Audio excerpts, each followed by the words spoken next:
Que a graça e a paz do nosso Senhor Jesus Cristo esteja sempre abundante em sua vida e em seu coração.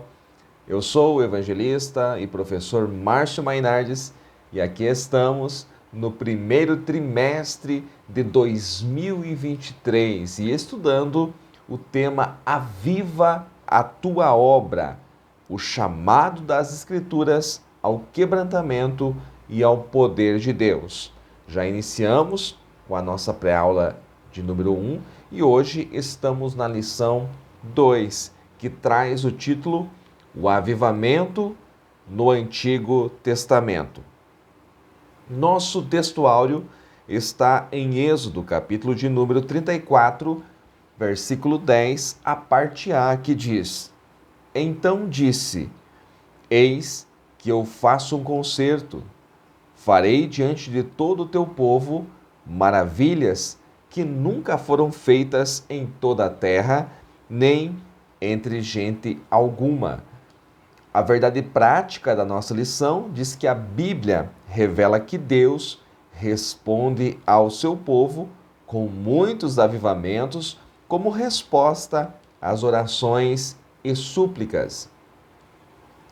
A leitura bíblica em classe da nossa lição está no segundo livro das Crônicas, o capítulo 34 e os versículos 29 ao 33. A nossa lição se divide em 3 tópicos. O primeiro é o panorama dos avivamentos no Antigo Testamento. O segundo tópico é a confissão de pecados e o retorno à palavra de Deus. E o terceiro e último, o avivamento e a palavra de Deus. É muito importante que você, professor, você, aluno, atente para os objetivos gerais da lição. Qual é o roteiro proposto aqui pela nossa lição bíblica para que você tenha um ótimo aproveitamento. Eu quero falar com você que porventura está conhecendo o nosso canal agora. Você ainda não é inscrito? Inscreva-se neste canal, deixe também o seu like, deixe o seu comentário. Tudo isso é muito importante para o nosso ministério, para o nosso crescimento. Eu agradeço a todos que já têm feito isso, mas se você é novo aqui, olha, seja muito bem-vindo. O nosso objetivo aqui é um só, é espalhar a palavra de Deus, é ajudar alunos e professores da EBD. Deus sempre está propício a trazer vida espiritual ao seu povo, intervindo na história e alterando o quadro atual de uma nação. Deus sempre quer trazer avivamento, Deus sempre quer trazer vida novamente ao seu povo. E o avivamento na igreja local, ele vai interferir na nação. Quando nós olhamos para o Antigo Testamento, nós observamos isso, que o avivamento, ele mudava a história, mudava o quadro da nação. Então, eu entendo aqui que avivamento é muito mais do que nós simplesmente nos alegrarmos nos nossos cultos dentro das nossas igrejas locais. É muito mais do que uma boa mensagem, cânticos espirituais. É mais do que falarmos em línguas dentro das 4 paredes de um templo. Avivamento, ele interfere no bairro onde a igreja está inserida. Ele interfere na cidade, no município, ele interfere no estado, ele interfere na nação. Então perceba que talvez algumas coisas que nós já chamamos de avivamento, talvez não seja realmente avivamento. Mas Deus, ele está sempre pronto a trazer vida espiritual quando o seu povo clama por avivamento. Nós vimos aqui na nossa verdade prática que avivamento é a resposta que Deus dá às súplicas, às intercessões do seu povo. Mas quando o povo de Deus está acomodado, e contente com o marasmo espiritual, é muito difícil viver este pleno avivamento. Vamos aprender hoje, no Antigo Testamento, ter uma ideia de como foram, né, os avivamentos no Antigo Testamento. A nossa lição, no primeiro tópico, primeiro subtópico, ela vai dar alguns exemplos. No primeiro subtópico, Moisés, no segundo, Samuel e no terceiro, Josias. Esses são personagens que marcaram as páginas do Antigo Testamento. Mas são só esses? Claro que não. Mas a nossa lição aqui é um espaço pequeno, então foram esses três que o nosso autor ele denomina aqui no primeiro tópico. Vamos falar então de Moisés. Iniciando, eu falo que de José a Moisés, o povo, desde a morte de José até Moisés, o povo hebreu, ele viveu 430 anos no Egito. A maior parte desse tempo como escravo. Olhando aqui para a nossa lição, nós vemos que encerrou-se uma dinastia de faraós e é muito importante que você, professor, você, aluno, saiba que Faraó não é o nome de um rei do Egito. Faraó é um título que todo rei do Egito tinha, tá? Encerrou-se uma dinastia e veio uma nova dinastia de faraós que não conheceram a história de José e que viam o povo hebreu se multiplicar muito. E isso trouxe medo, trouxe preocupação, de maneira tal que este faraó, aqui denominado no Êxodo, ele decide pôr fim aos hebreus, fazendo deles escravos e matando todos do sexo masculino. Todas as crianças que nascessem, todos do sexo masculino deveriam ser mortos. É nesse tempo que a mãe de Moisés, a mãe de Moisés, coloca ele num cesto, né, num cestinho no rio Nilo. Agora perceba os perigos. O rio Nilo, em vários pontos, ele se torna um banhado, né? Porque há partes que na cheia é rio, na seca é simplesmente um banhado. Então é um pântano onde poderiam haver animais ferozes. Ele poderia ser facilmente devorado, uma criança recém-nascida. Mas Deus o preservou, Deus manteve a sua vida, porque seria esta criança que seria o libertador e onde o povo hebreu passaria por um tempo de avivamento. Então Deus levantou Moisés de forma extraordinária. Aqui você, professor, pode escolher o que você quer trabalhar neste primeiro subtópico. Vai depender muito do tempo total que você tem na sua aula. Então você poderia falar das pragas, né, onde os egípcios tentaram ali, tentaram fazer o mesmo que Deus fazia, mas não foi possível. Os feiticeiros ali tentavam imitar as obras de Deus, mas Deus não permite que o seu nome seja tomado em vão. E houve sim um avivamento nesse tempo, porque Deus com mão forte tirou o seu povo do Egito pela liderança de Moisés. Temos também o exemplo de Samuel. Samuel é um milagre. Cresceu no templo e substituiu o fraco sumo sacerdote Eli, que lhe deixou um legado de apostasia e de rebelião à vontade de Deus.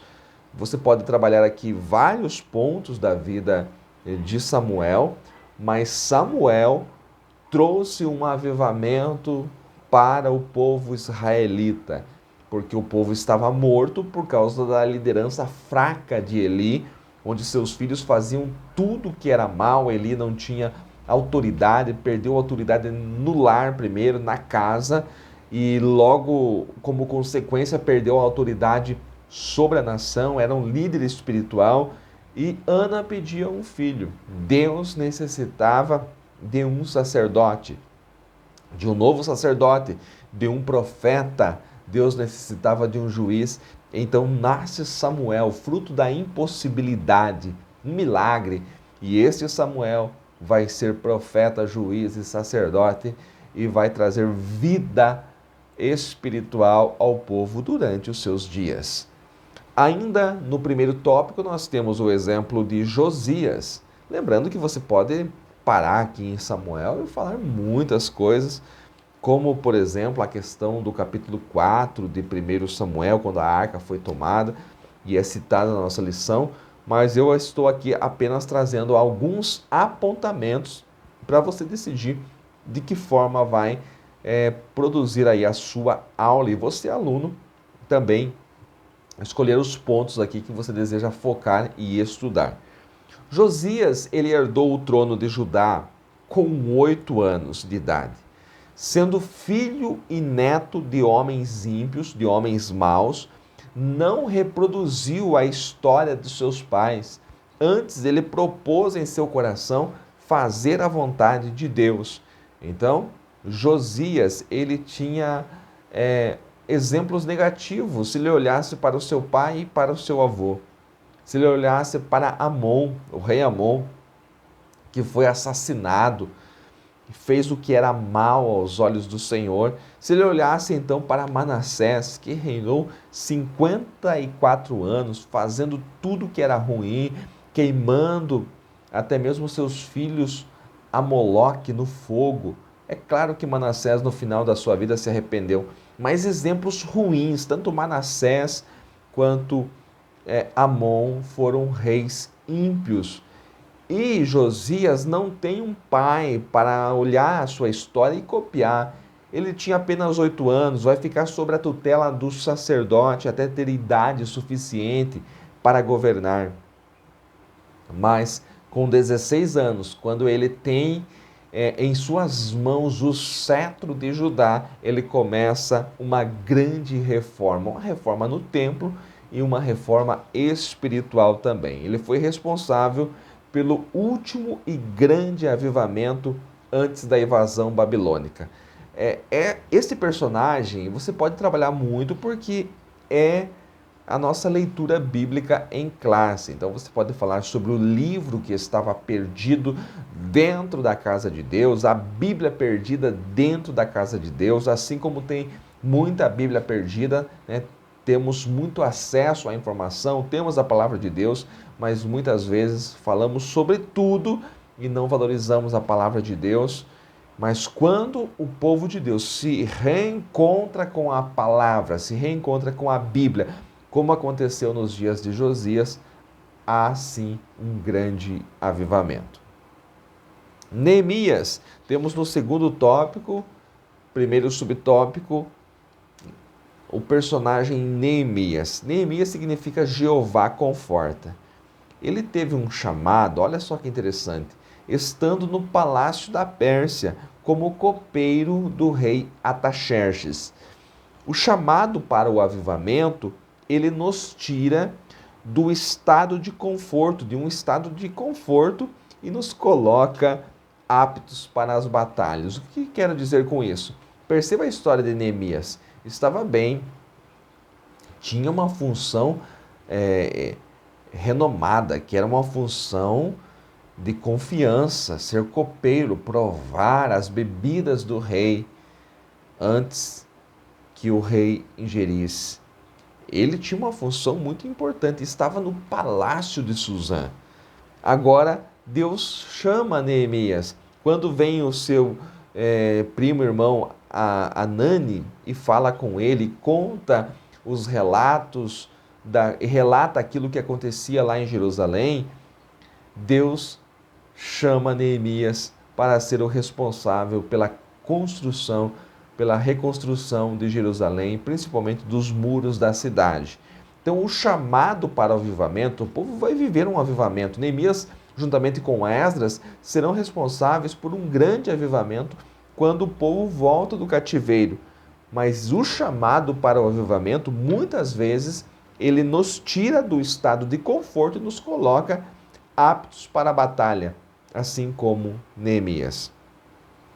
Outro detalhe interessante no segundo subtópico é que Neemias, assim como Daniel, ele se colocou entre os pecadores na confissão de pecados. Você pode consultar a sua Bíblia, Daniel 9:5. Daniel também ora dessa forma, se colocando como pecador. Nós pecamos. Ele não diz o povo pecou. Assim como Neemias, no capítulo 1, nós pecamos contra Deus. Então a confissão de pecados é algo muito importante para o avivamento. Eu digo que o nosso problema hoje é apontar pecados alheios e não reconhecer os nossos próprios pecados. É a síndrome da santidade exacerbada e dos olhos vendados para si. É a falta de espelho espiritual. Avivamento, ele sempre vai se iniciar com confissão. Nós pecamos, nós não estamos vivendo de acordo com a palavra de Deus. Esse reconhecimento, esta confissão de pecados é o primeiro passo para um avivamento. O avivamento no Antigo Testamento, ele sempre estava relacionado com o ensino da lei, com o ensino da palavra de Deus. No segundo subtópico, você tem ali no segundo tópico, você tem o terceiro subtópico, que é o avivamento pelo ensino e ensino da palavra. Hoje, nós temos muitos artifícios, nós temos muitos métodos para atrair o avivamento, mas o ensino da Bíblia continua sendo a essência.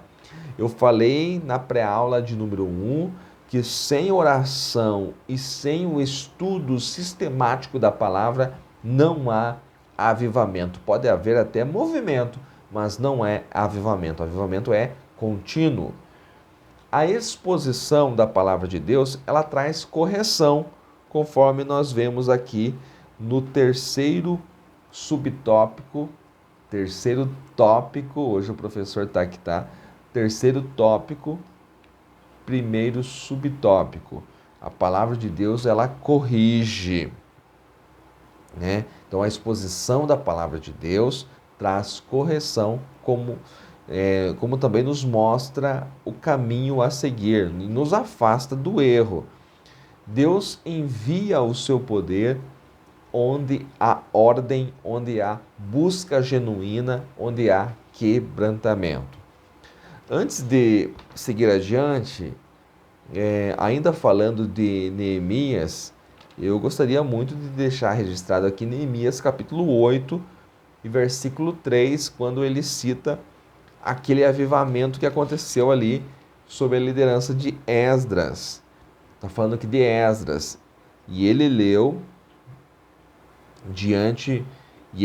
ali diante da rua que estava diante do portão da água, desde a manhã até o meio-dia, diante dos homens e das mulheres e daqueles que conseguiam entender.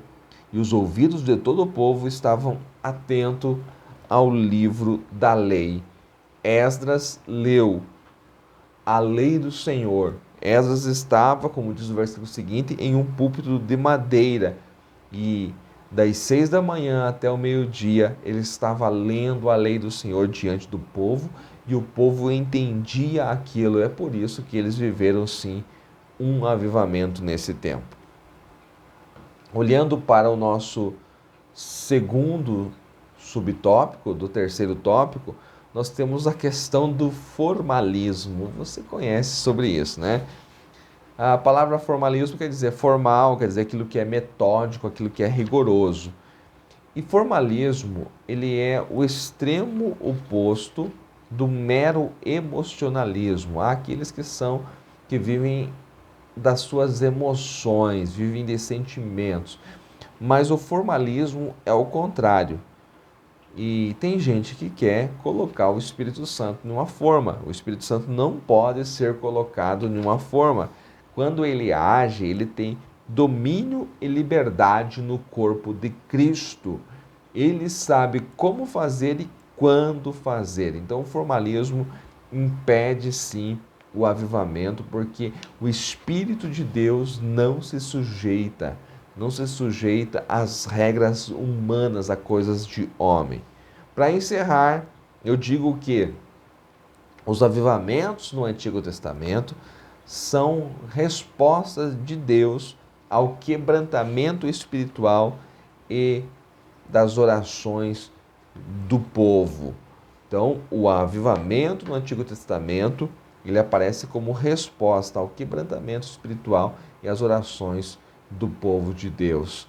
Que hoje nós tenhamos em nosso meio, que hoje nós tenhamos no meio da igreja pessoas quebrantadas e contritas, pessoas que derramam o seu coração, que sabem que não são bons, mas estão clamando por este avivamento, e Deus, como resposta, trará sim um avivamento no seio da igreja brasileira. Assim eu creio neste ano de 2023. Se estes conceitos foram úteis para você preparar a sua aula, para você que é aluno, não deixe de compartilhar, deixe o seu like, deixe também o seu comentário, e que Deus em Cristo lhe abençoe mais e mais.